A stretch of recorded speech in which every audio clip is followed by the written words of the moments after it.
വിഷയത്തില് നമുക്ക് പഠിക്കാനുള്ളത്, ഇപ്പോ ജനാപത്തുകാരന് നിഷിദ്ധമാക്കപ്പെട്ട അവർക്ക് പാടില്ലാത്ത കാര്യങ്ങൾ പറഞ്ഞിരുന്നു, വിധിവിലക്കുകൾ പറഞ്ഞിരുന്നു. ഇന്ന് ഹൈള് നിഫാസ് എന്നിവർക്ക്, ഹൈളും നിഫാസുമുള്ള ആളുകൾക്ക് പാടില്ലാത്ത കാര്യങ്ങൾ, ഹൈള് നിഫാസ് ഉള്ള ആളുകൾക്ക് പാടില്ലാത്ത, അതിൽ ചില കാര്യങ്ങൾ ജനാപത്തുകാരിൽ പറഞ്ഞ കാര്യങ്ങളുണ്ട്, അതിൽ പറയാത്ത ചില കാര്യങ്ങൾ ഇവരിൽ ഈ ഹൈള് നിഫാസുള്ള സ്ത്രീകളുമായി ബന്ധപ്പെട്ട് ഉണ്ട്. അവർക്ക് പാടില്ലാത്ത, ഹൈള് നിഫാസുമുള്ള ആളുകൾക്ക് പാടില്ലാത്ത കാര്യങ്ങൾ, വിധിവിലക്കുകൾ 7 കാര്യങ്ങളുണ്ട്. 7 കാര്യങ്ങൾ നമുക്ക് പഠിക്കാനുണ്ട്. അതിൽ ഒന്നാമത്തതാണ്, അവളുമായിട്ട് ജിമാ പാടുള്ളതല്ല, ലൈംഗിക ബന്ധം പാടുള്ളതല്ല, ബന്ധത്തിലേർപ്പെടാൻ പാടുള്ളതല്ല ഹൈള് നിഫാസ് ഉള്ള സ്ത്രീകളുമായിട്ട്. അത് തന്നെ നമ്മൾ മനസ്സിലാക്കി വെച്ച ആയത്തിൽ, ഈ വിഷയത്തെ തുടക്കത്തിൽ ഞാൻ ഓതി വെച്ച ആയത്തിൽ പറയുന്നുണ്ട്, ഖുൽ ഹുവ അദൻ ഫഅ്തസിലുൻ നിസാഅ ഫിൽ മഹീദ്. വിശുദ്ധ ഖുർആന്റെ കൽപ്പനയാണ്. എന്തുകൊണ്ട് പാടില്ല എന്ന് ചോദിച്ചാൽ നമ്മൾ മനസ്സിലാക്കേണ്ടത് വിശുദ്ധ ഖുർആന്റെയും പ്രവാചകൻ സല്ലല്ലാഹു അലൈഹി വസല്ലമയുടെയും കൽപ്പനയാണ് അത് പാടുള്ളതല്ല എന്നുള്ളത്. ഹൈദിനെ കുറിച്ച് ചോദിച്ചു, അതിൽ സമയത്ത് വിശുദ്ധ ഖുർആൻ പറയുന്നത് ഖുൽ ഹുവ അദൻ, അത് അദൻ മ്ലേച്ഛമാണ് എന്ന് പറഞ്ഞു. എന്നിട്ടോ ഫഅ്തസിലുൻ നിസാഅ ഫിൽ മഹീദ്, ഹൈദിന്റെ സമയത്ത് നിങ്ങൾ സ്ത്രീകളെ തൊട്ട് വിട്ടുനിൽക്കുക, സ്ത്രീകളിൽ നിന്ന് വിട്ടുനിൽക്കുക. വലാ തഖറബൂഹുന്ന ഹത്താ യത്ഹുർന, നിങ്ങൾ അവരുമായി അടുത്തു പോകരുത്, ഹത്താ യത്ഹുർന, അവര് ശുദ്ധിയാകുന്നത് വരെ. അവിടെ ഉദ്ദേശം അവരെ തൊടാൻ പാടില്ല, അടുക്കാൻ പാടില്ല എന്നുള്ളതല്ല ഇവിടെ ഉദ്ദേശിക്കുന്നത്. വലാ തഖറബൂഹുന്ന, അവരിലേക്ക് അടുക്കരുത് എന്ന് പറഞ്ഞത് ജിമാഇന്, ലൈംഗിക ബന്ധത്തിന് വേണ്ടി അവരിലേക്ക് അടുക്കാൻ പാടുള്ളതല്ല എന്നുള്ളതാണ്.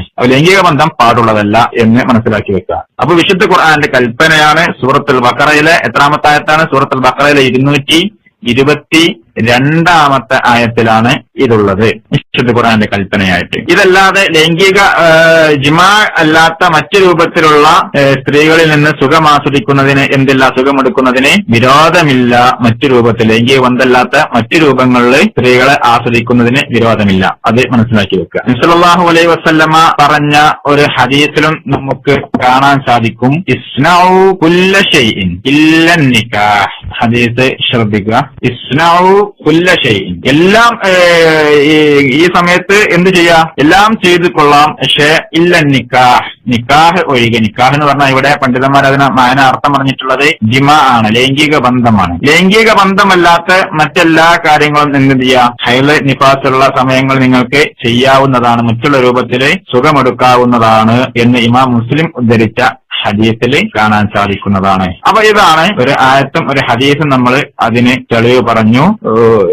ഒന്നാമത്തേത് ലൈംഗിക ബന്ധം പാടുള്ളതല്ല എന്നുള്ളതിന്. രണ്ടാമത്തേത് ഹൈള് നിഫാസ് ഉള്ളവർക്ക് ഉള്ള വിധിവിലക്കുകളിൽ രണ്ടാമത്തേത്, അവർക്ക് പാടില്ലാത്ത കാര്യങ്ങളിൽ രണ്ടാമത്തേതാണ് നമസ്കാരം.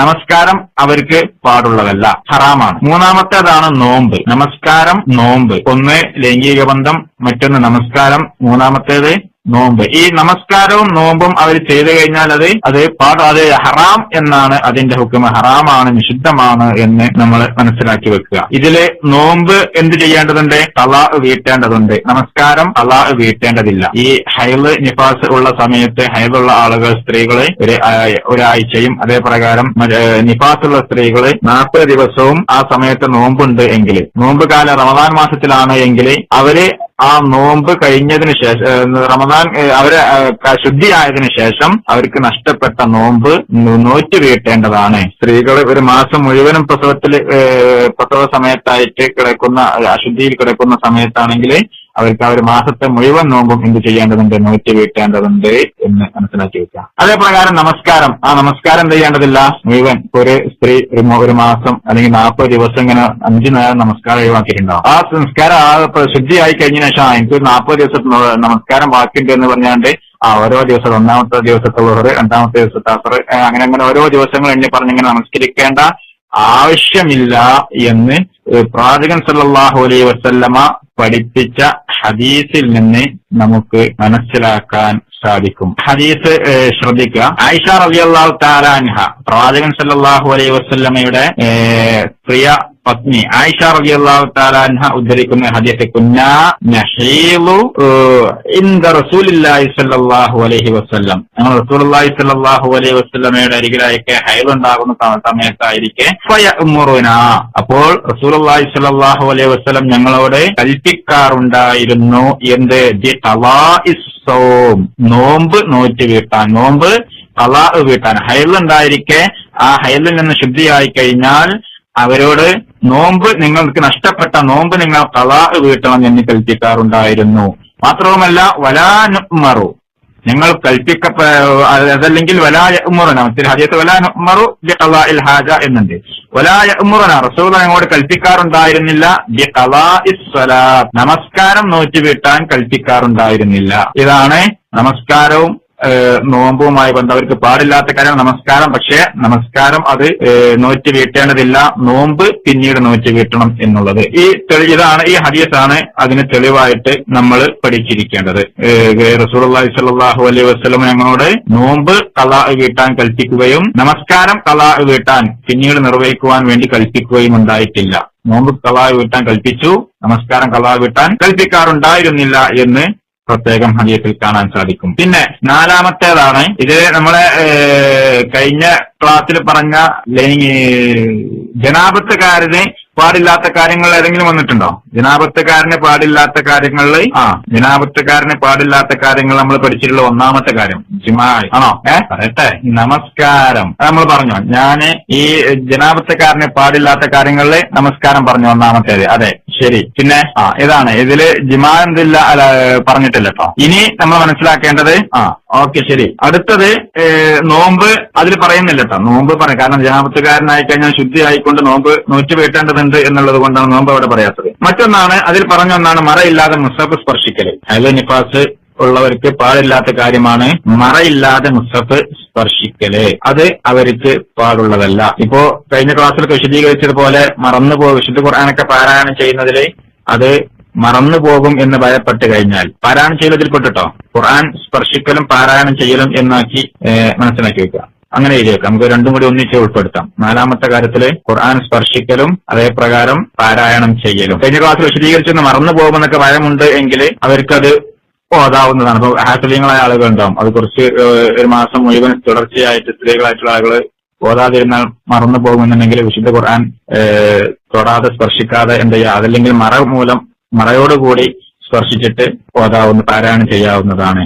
അതല്ലെങ്കിൽ എക്സാമിനൊക്കെ പങ്കെടുക്കുന്ന സ്ത്രീകളുണ്ടാകും, അവർക്കൊക്കെ എന്ത് ചെയ്യാം, മറയോടുകൂടി സ്പർശിക്കാവുന്നതാണ്. അധ്യാപികമാര് അവർക്കൊക്കെ. ഇവരൊഴികെ മറ്റുള്ളവര് എന്ത് ചെയ്യാ, ഓതാതിരിക്കലാണ് നമുക്ക് സൂക്ഷ്മത എന്ന് മനസ്സിലാക്കുക. കഴിഞ്ഞ ക്ലാസ്സിൽ വന്ന ചോദ്യങ്ങളുണ്ട്, ഇൻഷാ അല്ലാഹ് വരുന്നുണ്ട്. അല്ലാത്ത സമയങ്ങൾക്ക് നിർബന്ധ സാഹചര്യത്തിലല്ലാത്ത ആളുകൾ എന്ത് ചെയ്യാ, കഴിയുന്നതും ഖുർആനുമായിട്ടുള്ള ബന്ധം ഈ അശുദ്ധിയായ സമയങ്ങളിൽ ഒഴിവാക്കുന്നതാണ് നമുക്ക് സൂക്ഷ്മത. എന്നാല് ദിക്റുകളും മറ്റും ഒന്നെന്തല്ല, വിരോധമില്ല. അതെ, ഇവിടെ ചോദ്യത്തിന് രാത്രി ഉറങ്ങുന്നതിന് മുമ്പൊക്കെ ഇഖ്ലാസ്, മുഅവ്വിദതൈനി ഇതെല്ലാം ഓതുന്നതിന് വിരോധമില്ല. പിന്നെ അഞ്ചാമത്തെ കാര്യമാണ്, 4 കാര്യങ്ങൾ പഠിച്ചു. ഹൈദ് നിഫാസ് ഉള്ളവർക്ക് പാടില്ലാത്ത അഞ്ചാമത്തെ ഒരു കാര്യമാണ് തവാഫ്.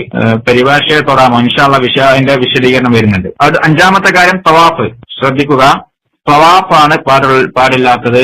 ഇതിനും നമ്മൾ ഹദീസ് ഇതിനു മുമ്പൊരിക്കെ പറഞ്ഞിട്ടുണ്ടായിരുന്നു. എന്നാലും ഒരു ഹദീസ് ഒന്നുകൂടി ശ്രദ്ധിക്കുക. അന്ന റസൂലുള്ളാഹി സ്വല്ലല്ലാഹു അലൈഹി വസല്ലം ഖാല ലി ആയിഷ റളിയല്ലാഹു തആല അൻഹയോട് റസൂലുള്ളാഹി സ്വല്ലല്ലാഹു അലൈഹി വസല്ലം പറഞ്ഞു, വഹിയ മുഹരിമ, അവള് മുഹരിമത്തായിരിക്കുന്ന സമയത്ത്, ഇഹ്റാമിലായിരിക്കുന്ന സമയത്ത് ആയിഷ റളിയല്ലാഹു തആല അൻഹയോട് റസൂലുള്ളാഹി പറഞ്ഞതാണ്, ഇസ്നാഇ മാ യസ്നഉൽ ഹാജ്, ഹാജിമാര് ചെയ്യുന്നതൊക്കെ നീയും ചെയ്തു കൊള്ളുക. ഗൈറ അല്ലാ തതൂഫി ബിൽ ബൈത്ത്, കഅബയിൽ തവാഫ് ചെയ്യുന്നത് ഒഴികെയുള്ള ബാക്കി എല്ലാ കാര്യങ്ങളും ഹാജിമാര് ചെയ്യുന്നതൊക്കെ നീ ചെയ്തു കൊള്ളുക എന്ന് ഇഹ്റാമിലായിരിക്കെ ഹൈദ് ഉള്ള ആയിഷ റളിയല്ലാഹു തആല അൻഹയോട് നബി സല്ലല്ലാഹു അലൈഹി വസല്ലം പറഞ്ഞതായിട്ട് മുത്തഫഖുൻ അലൈഹിയായി ബുഖാരിയും മുസ്ലിമും ഉദ്ധരിച്ച ഹദീസിൽ നമുക്ക് കാണാവുന്നതാണ്. അതുകൊണ്ട് തവാഫ് പാടുള്ളതല്ല. ഹജ്ജിനൊക്കെ പോകുന്ന സ്ത്രീകളാണെങ്കിൽ തവാഫ് അല്ലാത്ത മറ്റു കാര്യങ്ങൾ സായി ചെയ്യാവുന്നതാണ്, മിനായിൽ രാപ്പാർക്കാവുന്നതാണ്, അറഫയിൽ നിൽക്കാവുന്നതാണ്, കല്ലെറിയാവുന്നതാണ്, മുസ്ദലിഫയിൽ രാപ്പാർക്കാവുന്നതാണ് തുടങ്ങിയിട്ടുള്ള കാര്യങ്ങളെല്ലാം ഹൈലുള്ള സ്ത്രീകൾക്ക് അനുവദനീയമാണ്.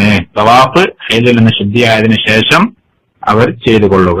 പിന്നെ 6ാമത്തെ കാര്യമാണ് പള്ളിയിൽ താമസിക്കൽ. നേരത്തെ പറഞ്ഞതിലുണ്ട്, അതിൽ നിന്ന് ആ വിധി ഇവർക്കും ബാധകമാണ്. പള്ളിയിൽ താമസിക്കുക എന്നുള്ളത് ഹൈദ് നിഫാസ് ഉള്ള സ്ത്രീകൾക്ക് പാടില്ലാത്തതാണ്. മറ്റൊന്ന് 7ാമത്താണ്. എന്തായിരിക്കും? ആർക്കറിയാം? ഹൈദ് നിഫാസ് ഉള്ള സ്ത്രീകൾക്ക് പാടില്ലാത്ത, അവളുമായിട്ട് പാടില്ലാത്ത ഒന്നാണ്. ഞാനിപ്പോ ഒരു കാര്യം കൂടിയുള്ളതിൽ 7ാമത്തെ കാര്യം എന്തായിരിക്കും? ആർക്കെങ്കിലും ഓർമ്മയുണ്ടോ? എവിടെയെങ്കിലും മനസ്സിലുണ്ടെങ്കിൽ പറയാം.